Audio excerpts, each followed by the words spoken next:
नमस्कार। आज हम एक सोहर गीत लेकर आए हैं। जन्माष्टमी जल्द में ही आने वाला है, तो चलिए हमारा सोहर गीत सुनिए। रात 12 बजे कृष्ण पैदा हुए, कंस घर में उदासा तो मैं क्या करूं।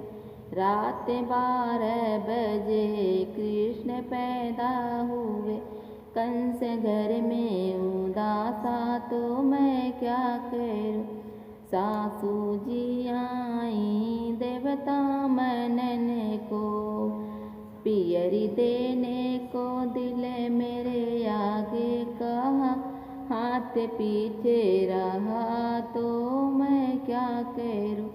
रात 12 बजे कृष्ण पैदा हुए, कंस घर में उदासा तो मैं क्या करूं।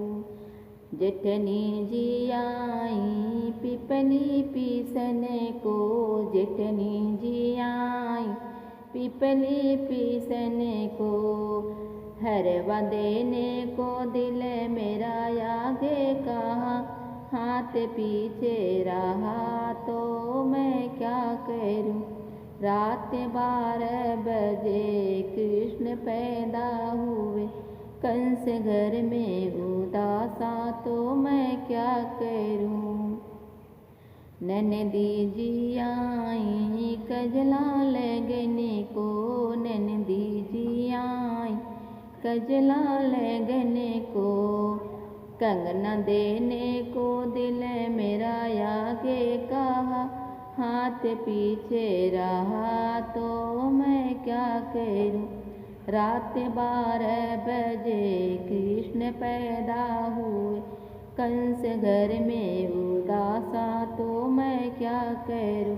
कंस घर में उदासा तो मैं क्या करूं। कंस घर में उदासा तो मैं क्या करूं।